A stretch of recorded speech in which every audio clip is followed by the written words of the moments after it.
le doy la bienvenida a Stephanie Enaro, experta en temas de geopolítica y columnista del diario El Economista. Bienvenida, Stephanie, ¿cómo estás? Hola, ¿qué tal, Alberto? Muy buenas tardes, muchas gracias por la invitación a tu programa y un saludo para todo tu auditorio. Claro que sí, también le damos la bienvenida a Efraín Hernández del Valle, académico de la FES Acatlán de la Universidad Nacional Autónoma de México. Gracias, Efraín, por estar con nosotros. El placer es mío, buenas tardes. Stephanie, llegamos al punto en el que el mundo prácticamente no quería llegar. Creían que eran ciertas bravuconadas, ciertos esgrima político que estaba haciendo Vladimir Putin, pero finalmente ayer invadió Ucrania. ¿Cómo lo podemos analizar en estos momentos? Mira, yo sé que cunde mucho el pánico, ya se comienza a hablar de una guerra mundial. Sin embargo, creo que hay que puntualizarlo. Hasta el momento sigue siendo un conflicto regional. Esperemos que se mantenga así, que involucra a Rusia y a Ucrania. Estados Unidos de alguna manera no puede intervenir directamente en territorio ucraniano porque Ucrania no forma parte de la OTAN. Entonces esto de alguna manera retrasa el hecho de que se puedan enfrentar estos dos ejércitos, que detonaría un hecho catastrófico porque son los dos mayores productores de gas, de petróleo, son los dos países con los mayores arsenales nucleares y los efectos lo terminamos sintiendo todos, hasta en el alza de los precios de la gasolina o en el recibo de la luz. También hay que entender que de lo que está ocurriendo el mundo va a cambiar porque Rusia no quiere sentirse amenazada. La inclusión de Ucrania en la OTAN era una amenaza para su seguridad nacional, por eso actuó como actuó, pero también Estados Unidos quiere que prevalezcan en el mundo sus valores democráticos y lo que resulte va a influir, nos va a decir si seguimos teniendo un orden internacional unipolar o si ya tenemos un orden internacional multipolar que incluye a países como Rusia y China y el mundo se divide en esferas de influencia. Efraín Hernández, esta óptica, ¿la compartes? ¿Esta reacomodo de las potencias es lo que estamos viviendo en estos momentos? Sí, por supuesto, yo coincido plenamente, ese es un conflicto regional. Mientras Rusia no intervenga con los países de la OTAN, no tendremos un conflicto a nivel de escala mundial. Aquí la guerra se va a librar en las condiciones económicas, puesto que ya Estados Unidos anunció cierto número de restricciones económicas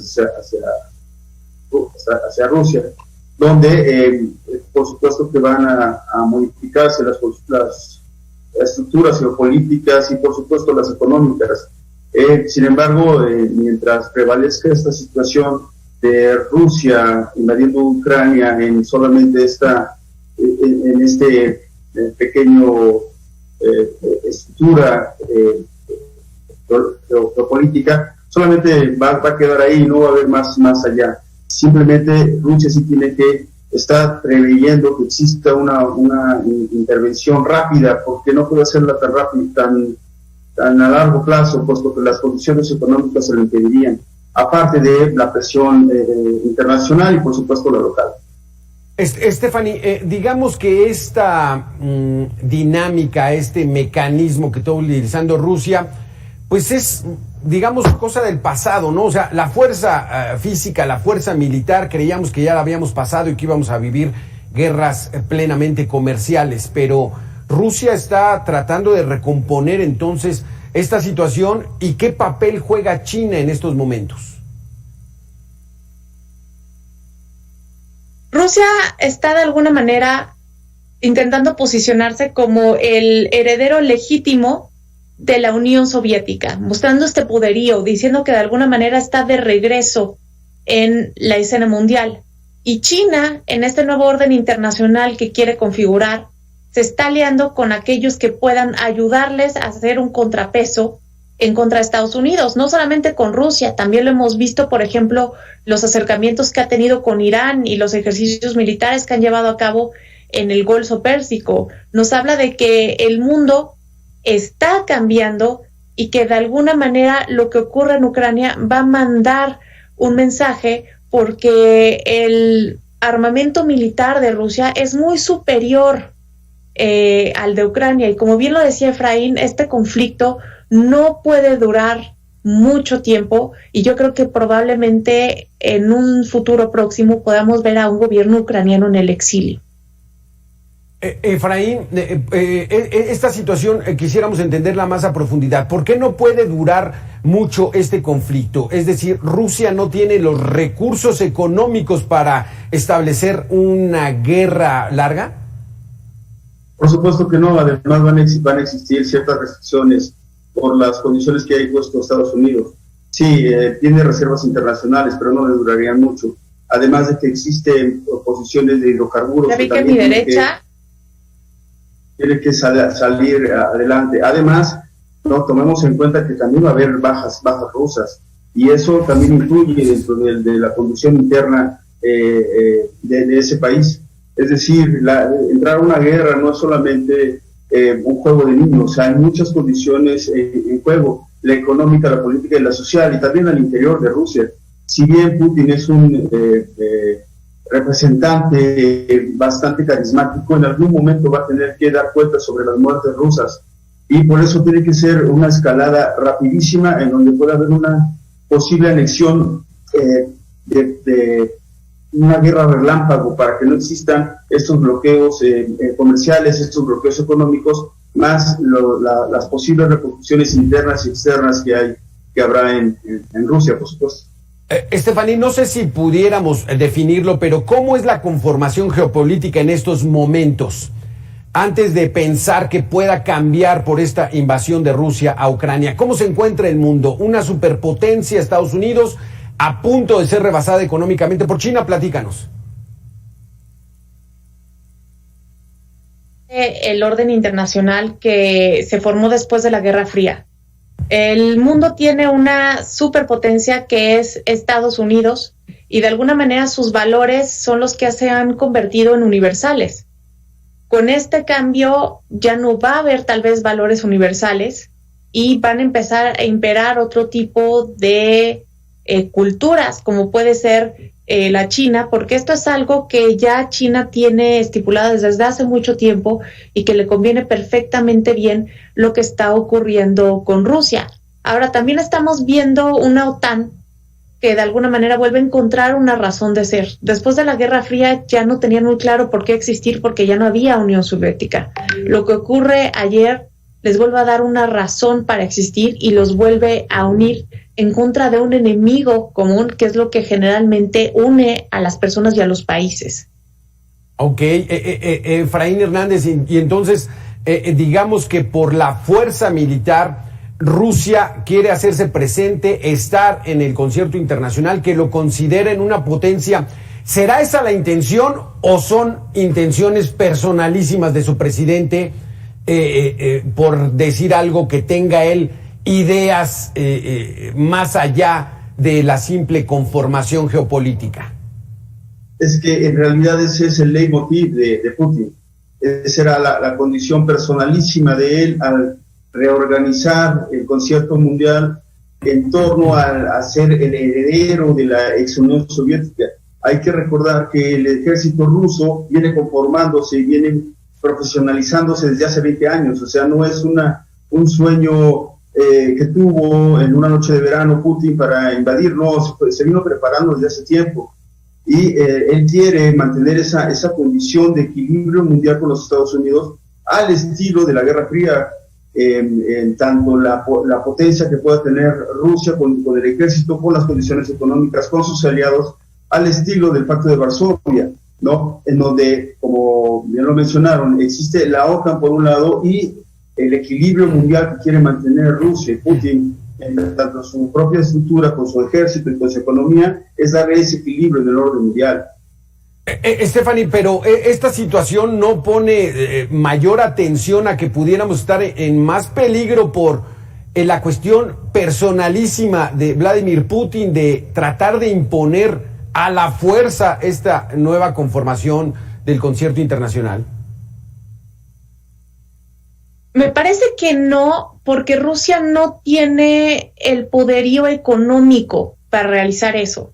Te pongo un ejemplo. Desde que le pusieron las sanciones económicas en el 2014, su economía ha crecido solamente un 0.3%, cuanto antes estaba creciendo cerca de un 2.3% anual. De alguna manera está debilitado, y un país tan grande como Rusia hoy tiene una economía del tamaño de la de Italia. Así están las cosas en la actualidad en Rusia. Creo que esto va solamente por cuestiones de imponer su punto de vista en su esfera de seguridad, reafirmar su seguridad, porque si no es capaz de reafirmar su seguridad, no puede reafirmar la existencia de su Estado per se. Y esto es precisamente el mensaje que quiere mandar al mundo. Él lo dijo: estoy dispuesto a defenderme, no me dejaron de otra, aquí está lo que ustedes han ocasionado y va a haber consecuencias impresentables para los que se atrevan a intervenir en este asunto.